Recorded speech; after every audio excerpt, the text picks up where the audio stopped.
Good morning.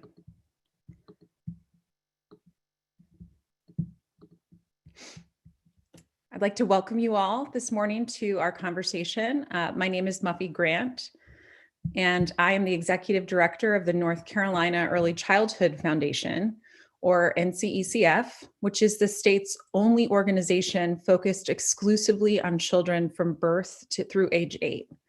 NCECF works to promote understanding, spearhead collaboration, and advance policies to ensure each North Carolina child is on track for lifelong success by the end of 3rd grade.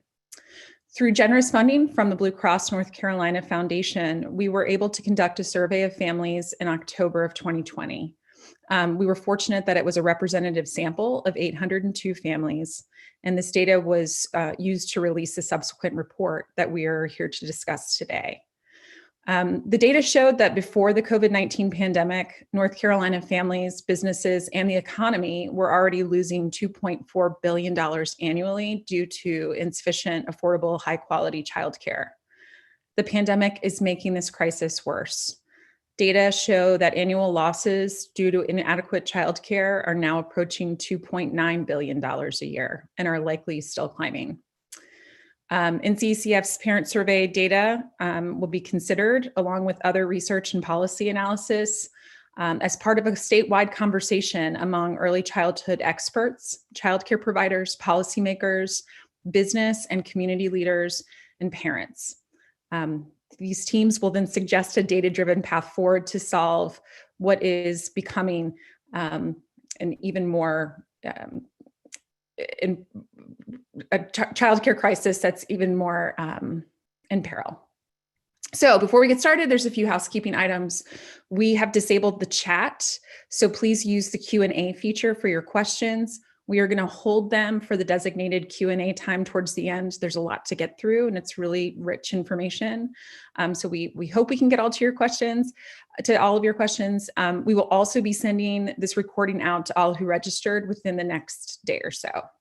So with that, it's my pleasure to introduce our moderator for the day, Kit Kramer.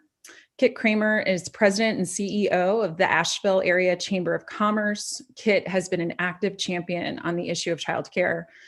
She's spoken out about the importance of access and affordability and has been a great friend to the Early Childhood Foundation and in particular our Family Forward North Carolina initiative. So without further ado, Kit, good morning. Good morning, and thanks, Muffy. Thanks to all of you for being with us. I want you to imagine with me for a minute that we're post-pandemic and business in North Carolina has come roaring back, and we're hungry for talent, and we want to be a place that talented people want to live. North Carolina is where they want to raise their children and achieve their dreams.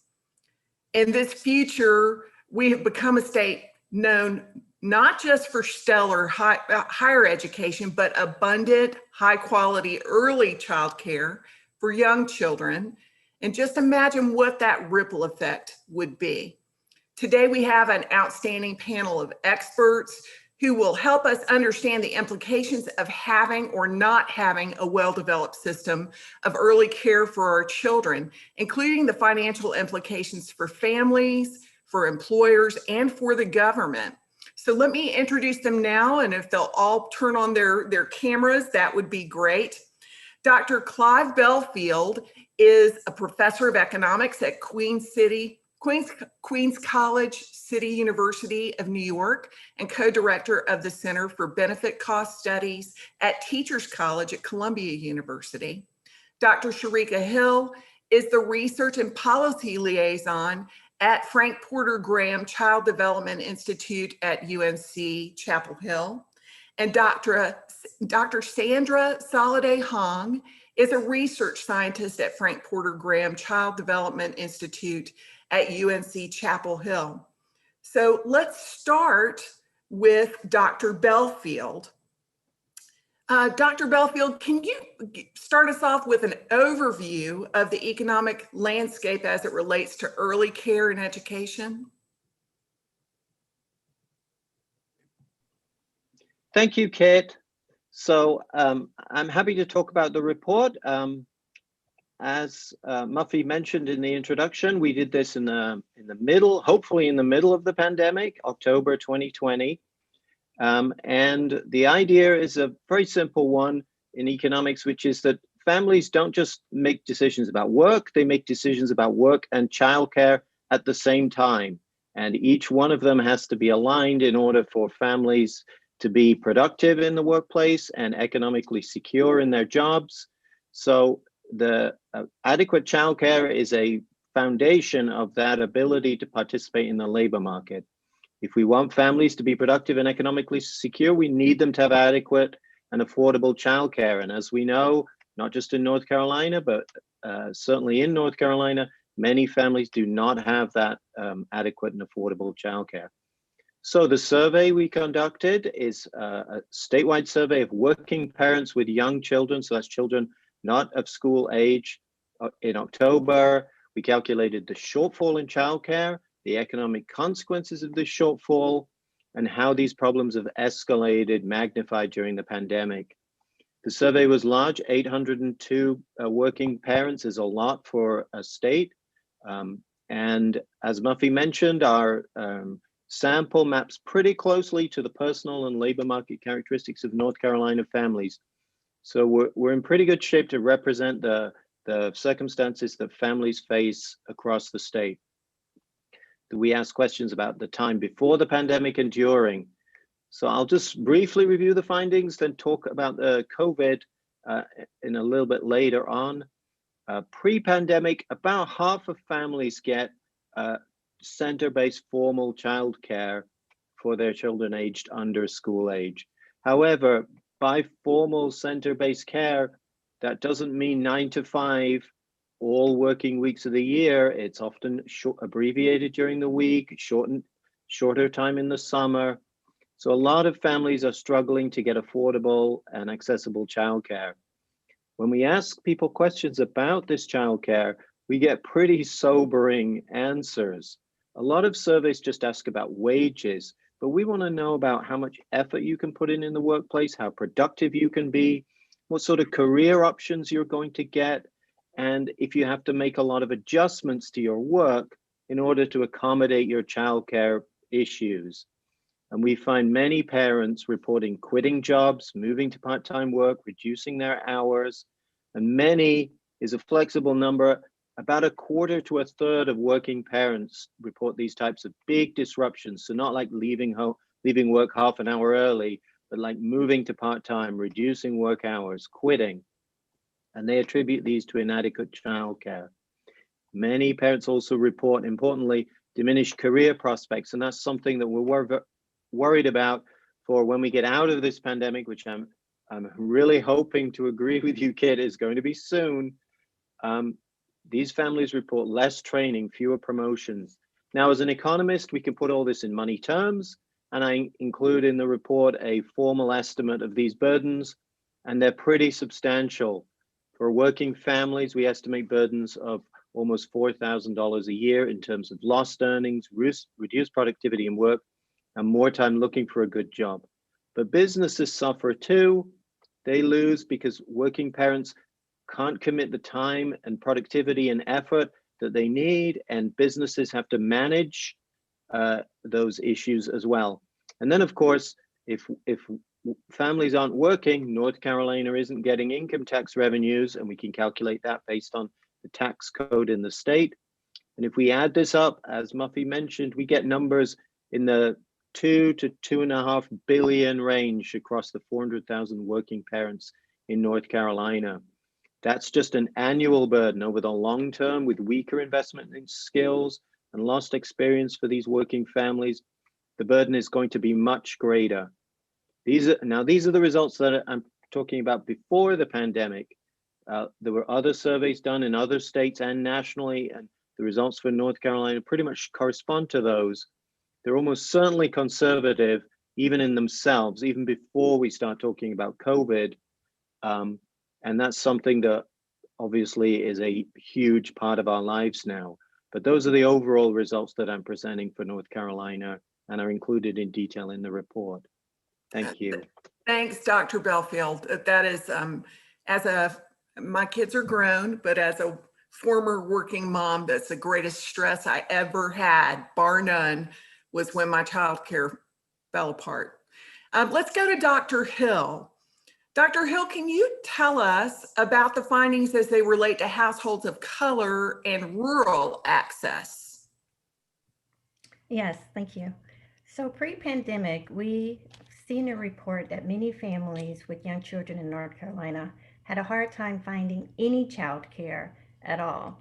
Actually, 38% of working families in North Carolina reported that the biggest difficulty was that no openings were available. This is not surprising, however, given that in North Carolina, has about 100 counties, 44% of those are classified as being or having a child care desert with less than one slot in a license of birth to five within their local census tract.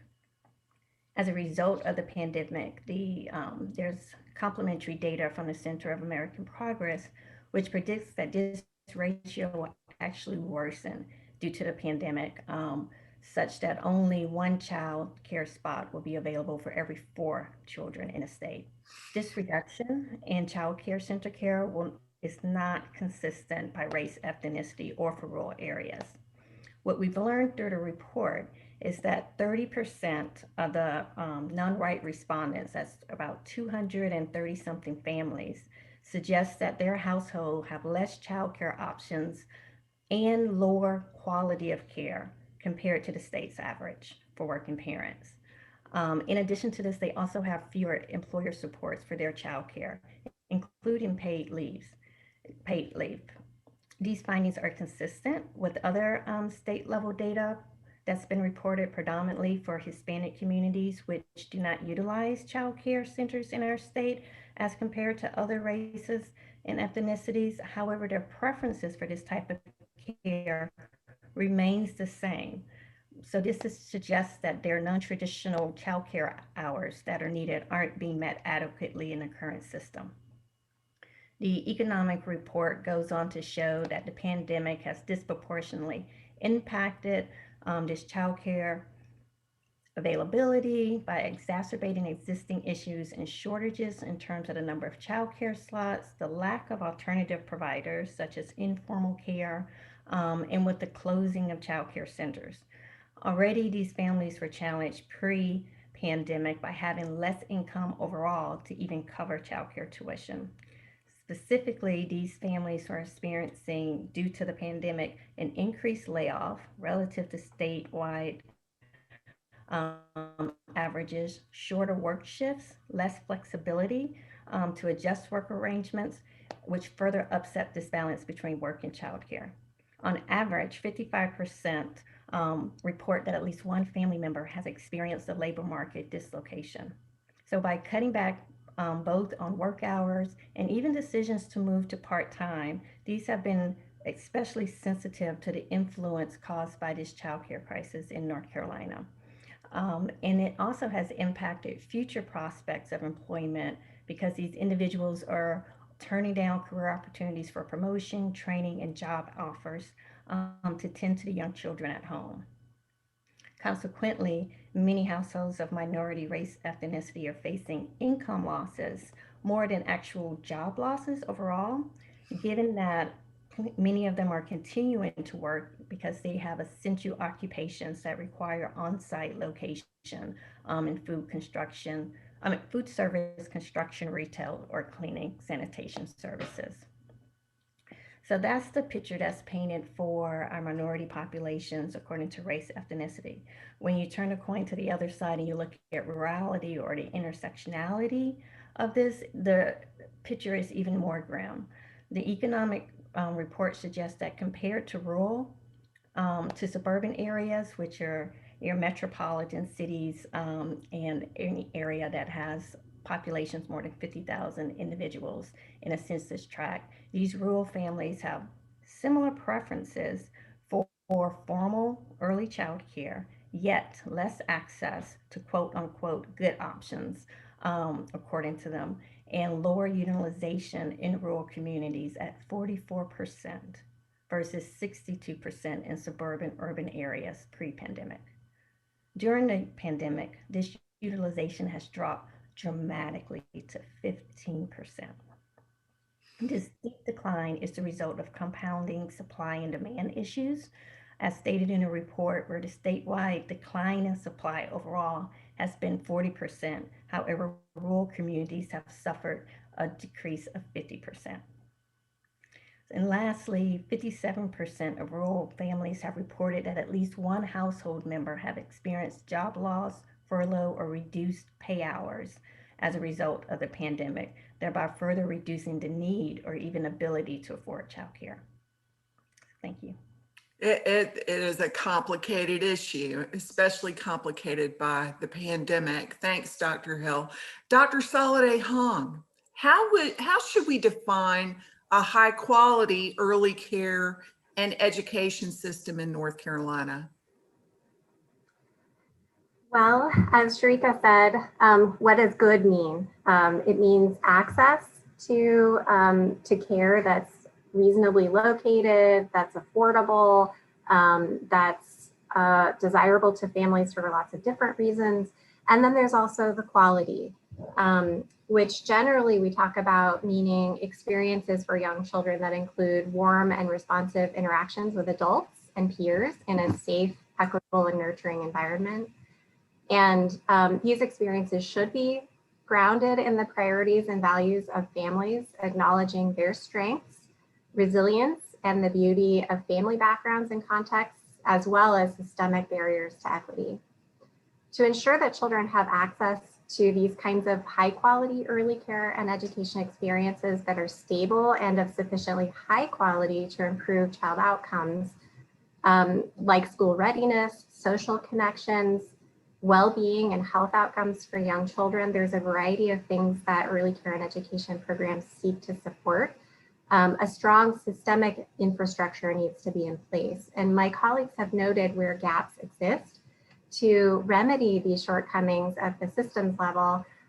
One, families need logistical access to high quality care of their choosing, including some of those components of access that we just described.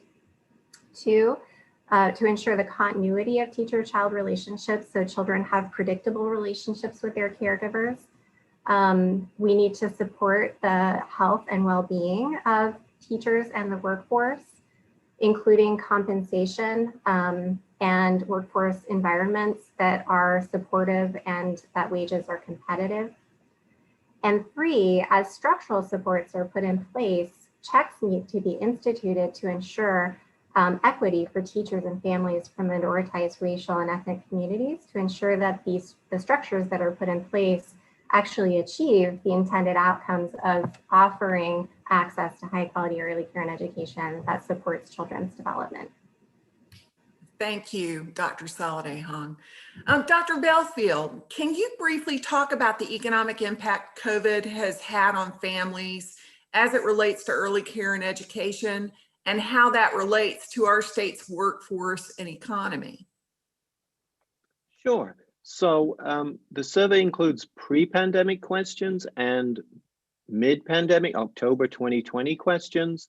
And as with everything else that it's touched, the pandemic has overwhelmed the nexus between the work that people can do and the childcare that they have. And I'll review some of the survey results, and then I'll finish with a general point.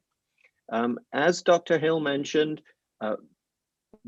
by October, formal center-based care had fallen by about 40%. So in other words, instead of having about half of the families covered, we're now down to a third of families covered, again, to some level.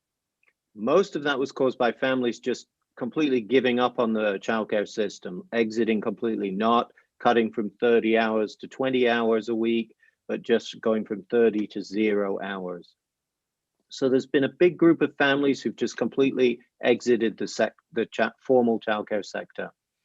Many of these families and many of the families that already have childcare expect that it won't be available, it won't be affordable, and it won't be feasible in terms of their work commitments as the pandemic continues. I expect that's just going to keep growing. When we ask families about their labor market impact, as Dr. Hill mentioned, about half report one household member, at least one household member, either being furloughed, either have their pay cut, their hours cut, or lost their job. And 3 in 10 families report major or extreme financial problems. Now, this pandemic is like no other recession that economists have ever studied, with the exception perhaps of the Spanish flu, for which we don't have great data, because recessions normally hit low-skilled workers, and they hit particular sectors in a kind of a demand side, easy to understand way. But this pandemic has really affected families in their ability to be able to juggle work and childcare. Recessions don't normally do that, but this recession has done that. It's basically caused this big juggling, balancing act for families. And we can tell that because the main private tracking data says, and I quote, that for high wage workers, the pandemic's economic effects have nearly ended. I quote, nearly ended. So for high wage workers, which is not our group of young working families with young children, the pandemic has not nearly ended at all. So we're seeing a very different impact, disruption for families versus workers who've got children who can either be online school or maybe even in school, or their kids are grown up and they're in college or left the home. Families with commitments at home are really struggling in terms of the effort they can put in, the productivity, and their careers, because you can't simply juggle, you can't simply merge the two tasks of early childcare and teleworking. And it's very hard to do those. So we put the economic estimates as about 20 to 40% higher than the pre-pandemic estimates. But of course, the pandemic keeps going and childcare keeps getting harder. And as a general point, this pandemic has been very disruptive in that it's basically made childcare almost like a disappearing act. And that disappearing act is a bit of it's not a mirage, but it's a very strange kind of disappearing act. Families have lost income and been forced to work at home. So they're sort of thinking, well, I don't really need, and I put that in inverted commas, I don't really need childcare. And we see this in the survey data, but that's really because childcare centers have gotten many more costs, direct and indirect. They've got diseconomies of scale because they're working with all sorts of different numbers of kids now.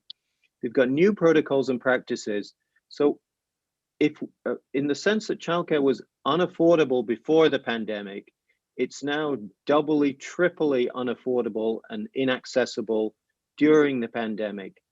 And in some respects, those two things have worked together, but they've basically caused the childcare sector to disappear almost.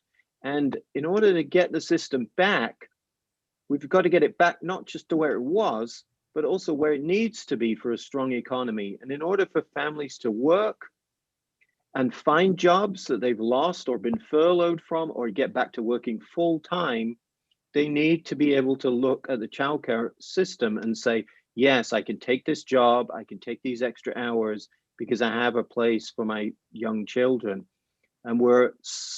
And the pandemic has just decimated, more than decimated, that calculus that families can make.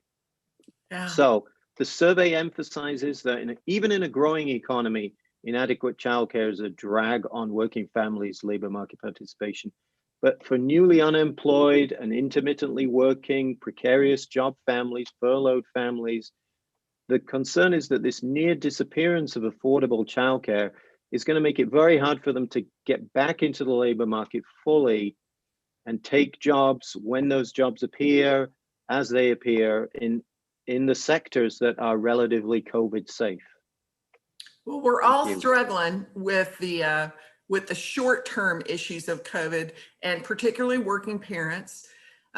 Dr. Hill, I want to talk for a minute about what the potential long-term consequences of disparities in access to that early quality childcare and education are. What are the potential long-term consequences? So potential long-term consequences really are related to these systemic issues of bias and racial discrimination that exist in our educational outcomes. Unfortunately, these measurable gaps in learning occur as early as 18 months of age. For instance, there is a lot of research that has shown a correlation between the number of words that a toddler knows or speaks in terms of receptive or expressive language with later educational outcomes, including reading scores, high school graduation rates, and even later occupational prestige and wages. Yet every child, infant, toddler, doesn't have the same opportunity and access to enriching early learning environments and experiences to promote language development. As a consequence, a 3-year-old from a less educated, which is typically also lower income family, has approximately a third, 33% fewer words in their vocabulary than a child living with a family of higher income. This gap actually widens as a child reaches kindergarten entrance, resulting in 2 years of deficit in standardized language development by 5. I mean, it's just not fair to the child, it's not fair to the family, it's not fair to society that this type of disparity exists that could be prevented with high quality early child care available to everyone equitably. However, as this arguably by the time the child reaches third grade, where we have our state mandated reading proficiency levels, it's actually already too late to quote unquote level the playing field. As some say, the kids are not even playing the same ball game at this point. As early as first grade, we know that children begin to be tracked by their competencies in an educational setting into differential learning trajectories. And these trajectories, or tracks as we call them, follow them well into high school and have long term implications for their educational attainment, for social adjustment, such as taking on adult roles related to coupling, parenthood, workforce participation, civic engagement, and even in community investment for social capital. And ultimately, these different tracks, which we can see as adults play out into socioeconomic status strata, are directly tied to our physical, mental, and behavioral health. And these are just tangible outcomes that are visible and measurable. There is emerging research of late that has gone on to show us what's actually happening in terms of the neurobiological trajectories of child development as the brain develops in these first years, in the first 2,000 or less thousand even days of life, based on how stimulation and enrichment creates interesting brain network connectivity, and even the volume on different tracks for the white and gray matter. Moreover, there's data on recent research on epigenetic programming that's associated with cognitive outcomes that determine an individual's maladaptive and even adaptive characteristics for their environment based on early life experiences and exposures starting from day one. So, for education to be the great equalizer in bringing about social justice and reform for all children, the emphasis will have to begin early in childcare and education to be an effective lever of change. And this is the only way we'll actually be able to undo these multiple generations of systemic racial discrimination and biases as we move forward. And a key solution to that, as I stated earlier, is having sufficient number, access, affordability, and adequate childcare that's responsive to workforce needs of these I minorities. think you're right, Dr. Hill. I just think that the data is so compelling about how early we need to start. So we've kind of depressed ourselves with all the information so far. Dr. Soliday Hong, what are some steps that we can take as a state to create an equitable early care and education system?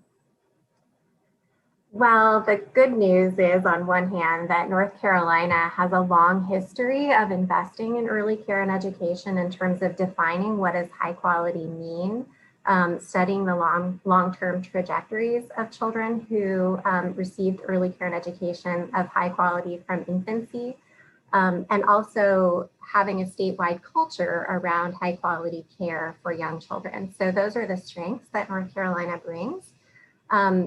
As a system that primarily bears out through private pay, through family pay, it's proven to be unsustainable, as has been demonstrated by my co-panelists. And there are three kind of primary areas that I think about when building the infrastructure needed to ensure equitable access to early care and education in North Carolina forward going. One relates to state and federal funding. Two are family policies that are either set by companies and workplaces or set at the policy level of the state and then implemented by in those settings. And then the third aspect is collaborations between public and private entities. So at the state and federal level, we have the opportunity to increase access to North Carolina pre-K, which serves children in the year before their kindergarten experience. Currently, children who are income eligible are underserved in North Carolina, but we should take care to ensure that the demand, that as the pre-K system expands, that it doesn't take over spaces that would have been offered for infants and toddlers in those programs as well. So there are examples from other states where those kinds of systems have been built to ensure that one doesn't offset the other, that we can learn from. There's also the system of subsidies in North Carolina, and there are opportunities there to expand access, to support the parent portions that are expected to be paid by subsidy recipients. And then importantly, what we're hearing from families in North Carolina is that as they come in and out of an unstable labor market, that they also lose and gain eligibility for subsidies for their child's childcare arrangement, which creates quite a bit of instability for children and families. So if there is the option to have some transition funding for families so they don't sort of fall off a cliff when they lose eligibility, that could be really important for family well-being and equity. And then equitable reimbursement rates across the state. So those things combined with growing support for a system of infant toddler care similar to NC pre-K is an opportunity that I think is emerging in North Carolina at the state level. And then moving on to the workforce, workplaces, there's the early care and education workforce, and then the workforce that parents participate in. So for the early care and education workforce, having improved wages and benefits and a statewide data system to track qualifications so that those can be easily verified and matched with wages will be important forward going. And then for families, there are possibilities for workplace accommodations like paid parental leave for families who are expecting or adopting a child, and paid sick leave when children who are in group care settings will inevitably get sick, so that there is a support system and a plan in place for when that happens, so it's not so disruptive to parent productivity in their workplace. And then finally, there have been some successful federal models for Head Start programs, which are pre-K and 3-year-old programs for children who are income eligible, where they've partnered with local school districts or local private entities to improve their quality and access to resources, to leverage existing resources in their community. And there are opportunities to continue building on that kind of work in North Carolina. Okay, I'm going to throw this next question open to all three of you, and we'll see who wants to answer it first. We had a question in the question and answer submitted. Is not the ultimate solution a publicly funded universal early childhood system? Who wants to take a stab at that to begin with?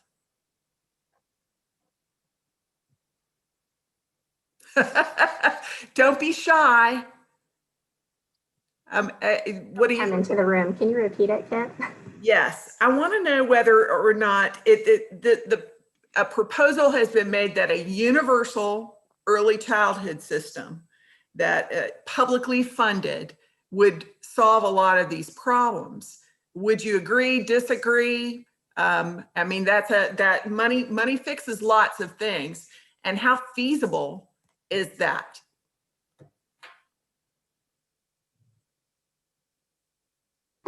I would point us to the K-12 system and suggest that we consider the degree to which we feel that kindergarten through 12th grade is an essential function and should be provided for children, and consider how we think about the needs of young children in a similar manner.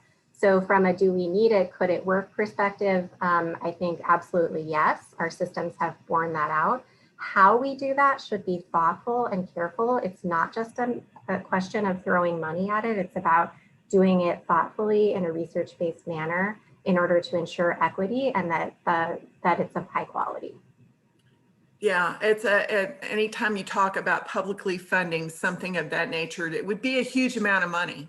But when you also see what the implications are of the research in terms of what happens in a child's brain in those first 2,000 days, and how that equips them to move into the K-12 system, which is publicly funded, and then on to hopefully some aspect of higher education, which is also partially publicly funded. You got to wonder where the efficiencies would be in terms of helping more kids succeed, fewer kids in exceptional children's categories, and what that could lead to in terms of income levels.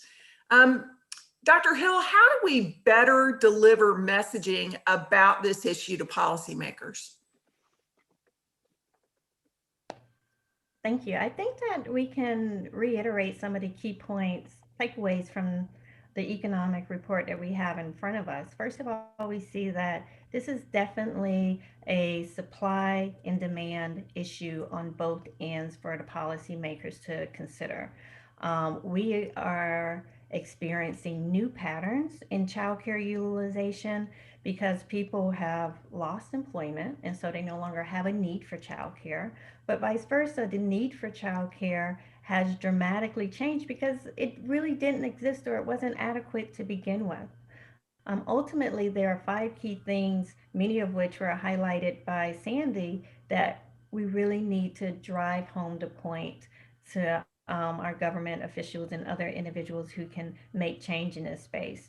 First of all, child care providers themselves, they need immediate relief, government relief, because their pay structure for keeping the centers open are just not possible. The loans that have been given through the Paycheck Protection programs are very difficult because child care centers aren't competitive because they don't have the relationships with the banking field as other small entrepreneurs, the administrative capacity to apply for and to secure loans.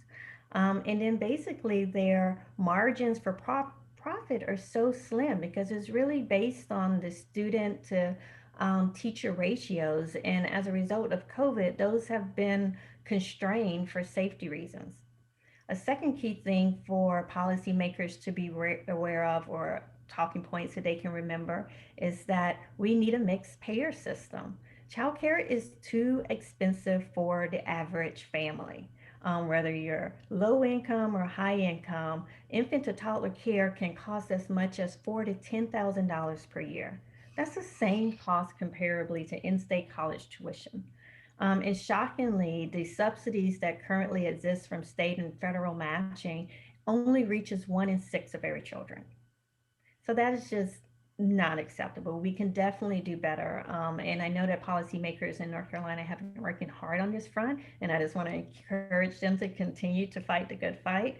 But the last 3 points are just kind of obvious. Child care providers, the educators actually need an increase in pay. They are currently among the working poor. And that is just not really going to help us close that language development gap and other cognitive needs for brain development in the early years if we're not valuing these educators for really what they're contributing to the future of not just our children, but our society and workforce economy here in the United States and North Carolina specifically. And alternative high quality childcare programming is warranted. What does that look like if it's not in a childcare center for families who do have a preference for some other type of support or care during non-traditional work arrangements? And then lastly, we cannot close our eyes to the disparities that exist for minorities, minority race ethnicity groups, and also rural communities. To just touch quickly on this last question that came from the chat about proposed universal publicly funded early childcare education system, I think we have a model for that. That's called our education system K through 12. And I just want people to take a moment to step back and look around and just see how is that going for us? Like if we really aren't serious about attacking and addressing some of these systems issues of access, inequality, and equity, then these disparities will continue. And it's just unfortunately that it will happen earlier in the life course if we don't take the time to address what's really causing gaps for the people who need it most, by supporting families with policies that really seek to benefit everyone equitably. And I'm just not sure if we even have that in K through 12 right now. So I wouldn't necessarily, I think that this idea of publicly funded is good, but how we do that requires a little bit more scrutiny, not just for the early childcare and education years, but even K through 12, to be honest, if we're gonna track it according to taxes related to local revenues, because we see how we can have these systems and where people are still truly segregated, even though they're in an integrated community. You put out a lot there. I want to pick up on something, and all excellent points. I want to pick up on something, you know, in Buncombe County, we've been working on we actually took $3.6 million and are putting it towards the expansion of childcare every year and early care, which we're excited about, but you know, it's kind of a drop in the bucket in many ways. It strikes me, as we've talked about trying to increase capacity, that the model, the business model for childcare is not great. It's a losing proposition, and not to mention the very low salaries that have been mentioned as well.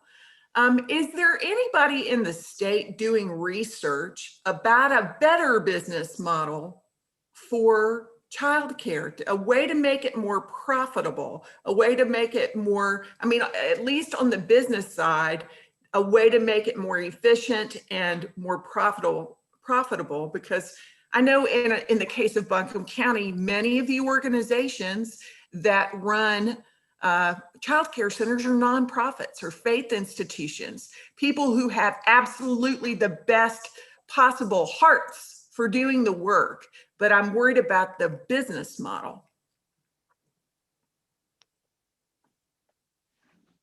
Speak to that. There was a significant amount of investment in this question in the late 80s, early 90s. And a large national study called Cost, Quality, and Outcomes was conducted partly at FPG.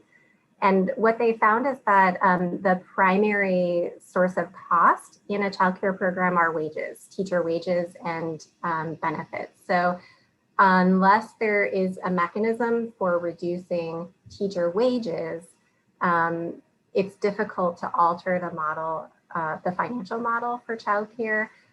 So some of the things that have been attempted are increasing group sizes. So in that time period, it was common to have a group size capped in terms of quality, like how we define quality, at around 12 to 14 4-year-olds. That number has increased to 24 4-year-olds, and according to our research shows that as long as the teacher-child ratio, so we have 3 adults in the room, 1 to each of the 8 children, that child outcomes don't suffer. So that's one way that that economic model has sort of evolved over time, to have 1 lead teacher and 2 assistant teachers, so that their wages are depressed to some extent, but that's also an ethical question that we're considering as we consider the financial costs of early care and education. Another avenue that's been taken, you mentioned, is that we house early care and education programs in settings that can offer in-kind contributions to offset costs. So things like a church-based program can offer space at low or no cost. And so that's one operating expense that can be reduced. But the truth is that the per pupil cost has not moved much despite that research, because the primary driver is having a highly qualified workforce that can provide high quality care for children. So maybe if instead of a full universal pre-K, maybe it's a subsidizing, state subsidizing, public subsidizing of salary levels. I want to go back to something Dr. Hill said earlier that's been a particular bugaboo of mine. In looking at reimbursement rate for subsidies, the state of North Carolina uses the tiered system that was developed for economic development incentives. And it makes me crazy that that tier system, for example, in Buncombe County, where our subsidy rate is much lower than it is in other areas of the state, and yet the cost of living is higher because of housing.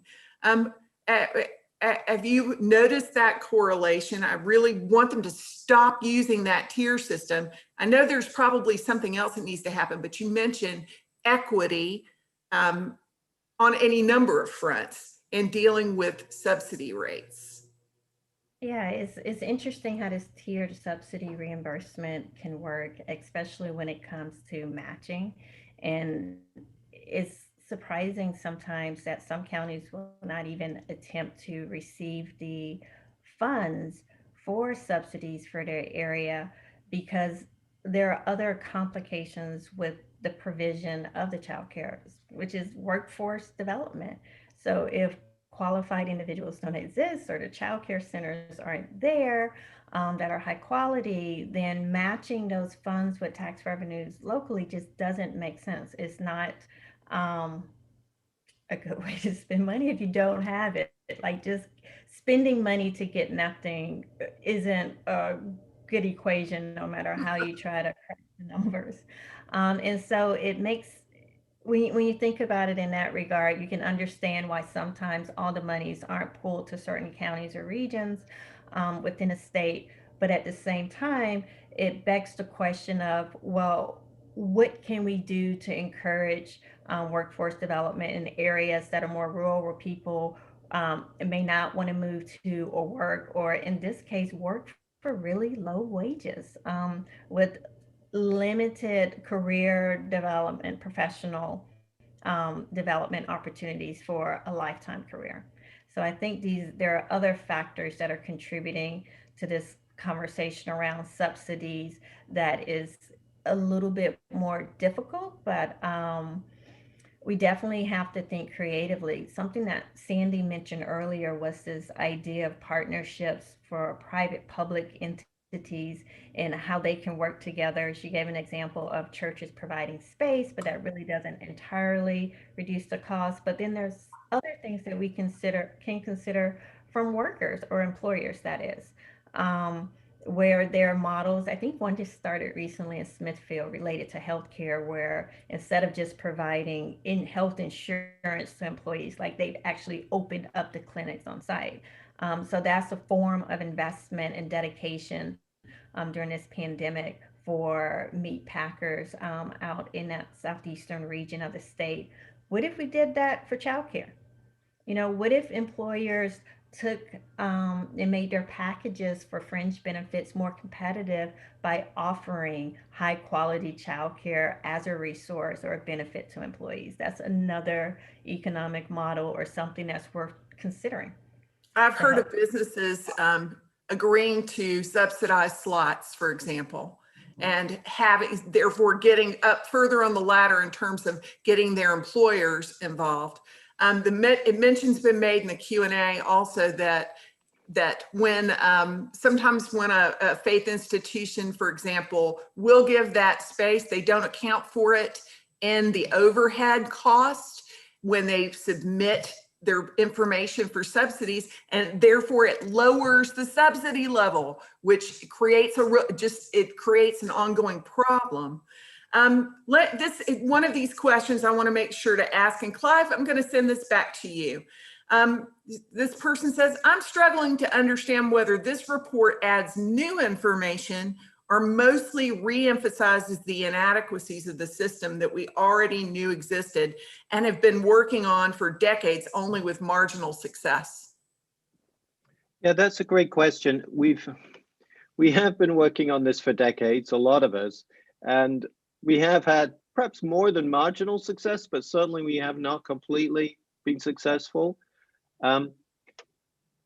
As Dr. Hill has mentioned, importantly, early education is about child development primarily. And the Abecedarian program, the peri-preschool program, all the public programs are focused rightly on in helping children develop. But what we see when we look in much more detail is that inadequate childcare is really messing with families' ability to work and be productive, and also to build skills. And this is something that this recession, this pandemic has done, that no other recession has done, is it's harmed families' ability and college students' ability to accumulate skills while you can't find a job. In old recessions, and by old I mean the one 10 years ago, you could go back to college if you couldn't find a job, and you could build skills and come out of the recession with more skills. This pandemic has completely clamped down on skill building for families, college students, everybody, as well as transformed the world of work. If you can telework, as I mentioned, if you can telework, this pandemic, it has a lot of social problems, but it doesn't have a lot of labor market problems.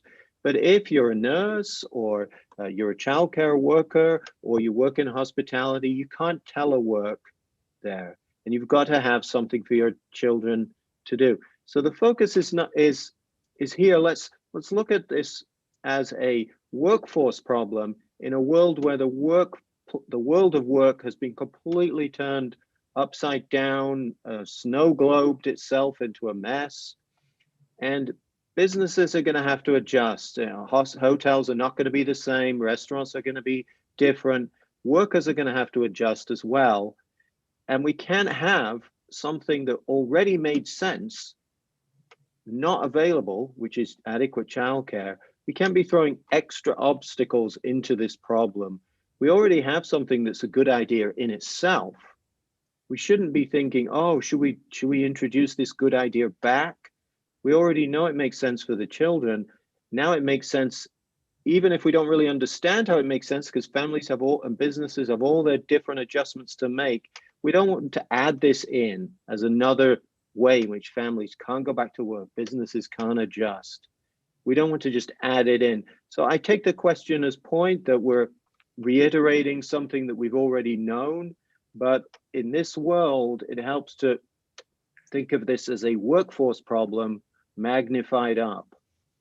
I so agree with you. And working for a chamber of commerce, I'm constantly working on communicating with businesses about, if you want the best workforce, you could provide the best environment and address workers' issues, which include things like childcare, transportation, those traditional barriers to employment.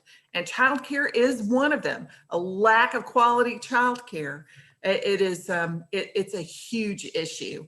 And COVID has only exacerbated it, but it has also we've shown plenty of flexibility, and throughout, I've been amazed at businesses' ability to adapt and overcome the challenges that COVID has placed. If we could feel a similar sense of urgency about addressing this issue so that it doesn't take decades to begin to make change, we have a huge issue in our state and in our country around this issue. And I do believe that business could be a huge help in this regard, that public-private partnership has got to be a part of the solution as well. We've only got a couple of minutes left. And this is a tough question that we had. Dr. Belfield, can you explain more about the double bind in economic theory as it intersects with race and how we might combat it? Sure. As Dr. Hill mentioned, we know that that households of color are not accessing childcare in the same way, that the childcare they access is often lower quality, and we include in there inaccessible and fewer hours. Their jobs also, you mentioned that businesses have to play a role, and everybody clearly has to be contributing. Businesses are able to help in some ways, but for households of color, the types of jobs they have and the sectors they work in, their access to employer supports are much weaker. So it's harder to find good quality childcare. At the same time, if your work cannot be teleworked, distance worked, then you need childcare in order to fulfill your basic working commitments. And so families of color, households of color, they're not able to make as many work adjustments at the same time as they need childcare that is not available. So they're in a much more disadvantaged circumstance. And I think getting them out of that circumstance is clearly going to require multiple prongs of support, business support, but also public support. Not just publicly funded, but in some cases publicly provided, so that the onus is not on the worker to negotiate with the employer to try to find a solution.